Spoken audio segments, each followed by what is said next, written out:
pertinent here to further examine the reasons we believe that the Yeha temple, or Bayt al-Muqaddas, is the sacred place that preserved the Ark of the Covenant. First, Bayt al-Muqaddas is an Abyssinian Ge'ez word meaning the place of worship where you put the Ark of the Covenant, the Tabut. Yeha temple was the place that preserved the Ark before it moved to its current location.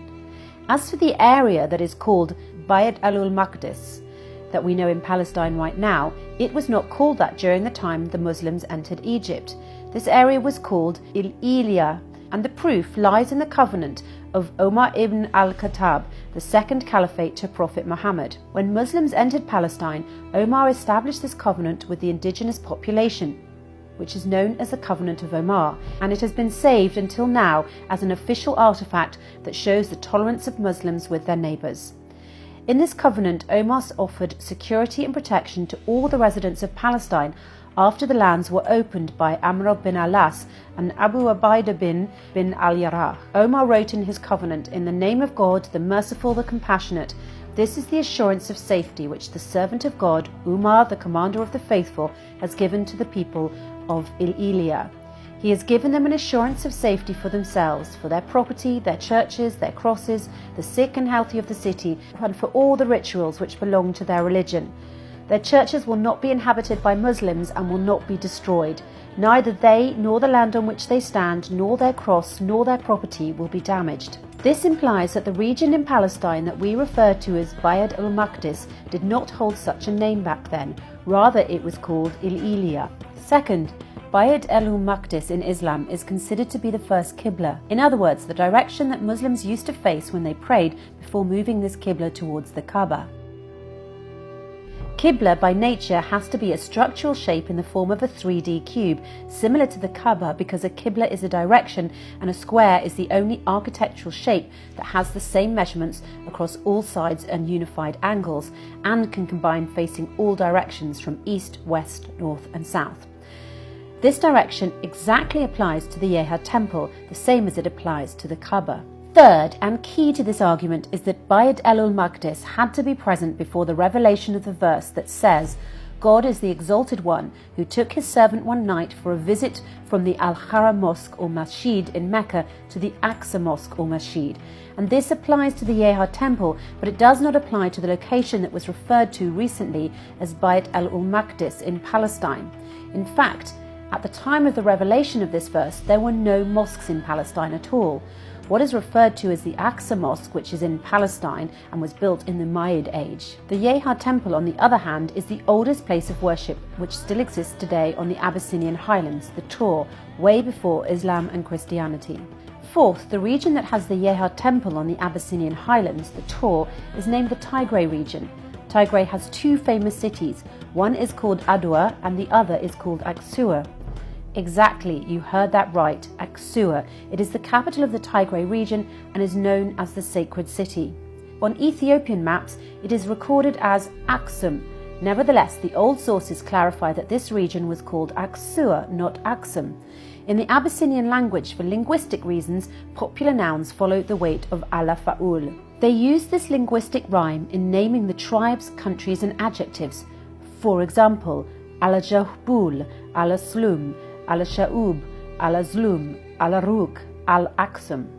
That's why the name changed from Aksua to Aksum. However, the real name of this region, where the Yeha temple, Bayt al-Muqaddas, is located, is called Aksua.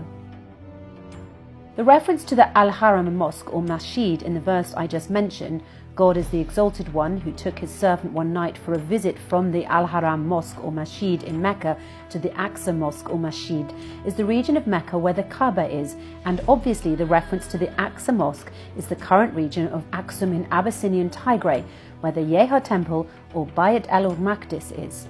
This is a key point because during Isra or Prophet Muhammad's journey at night, he was not in the vicinity of the Kaaba, he was lying on his bed in Mecca.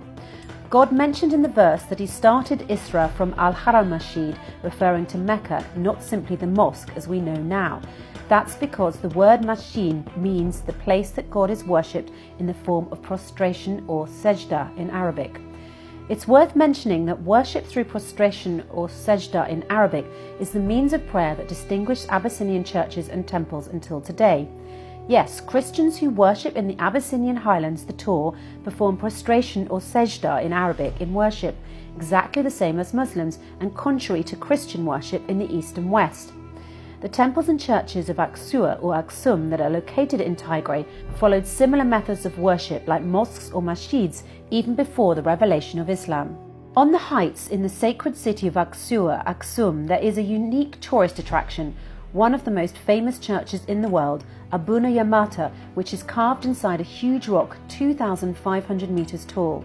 It contains the oldest Bible written in the Abyssinian language, Ge'ez, which is a South Arabian language. If you are successful in climbing the mountain and reaching the church inside the rock, you will discover that in fact prayers performed in there, similar to a mosque or masjids, are through prostration or sajda in Arabic. It's also worth mentioning that the current Dome of the Rock inside what is currently called the Aqsa Mosque or Masjid in Palestine was built after the advent of Islam. It was built by the Umayyad Caliphate Abdul Malik bin Marwan in the year 688 AD.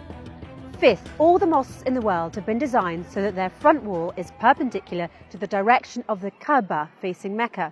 In other words, the front wall of any mosque or masjid is perpendicular to one of the side walls of the Kaaba. Since the Kaaba is the first house of worship for people, the first sanctuary appointed for mankind was that at Bakha, which means Kaaba, a blessed place, a guidance for the peoples. Then the Kaaba, according to Quran, is the first Qibla that God made for prophets and messengers. That implies that all the houses of worship of the prophets before changing the Qibla to Bayt al-Maqdis had to be built in such a way that their front wall would be perpendicular to one of the walls of the Kaaba, and that's exactly how Yeha Temple is designed. So despite the fact that the Yeha Temple is the oldest place of worship standing today with its 4 walls in the Abyssinian highlands, the Tur, long before Christ, its front wall is directly perpendicular to the right wall, the Al-Yamani corner of the Kaaba.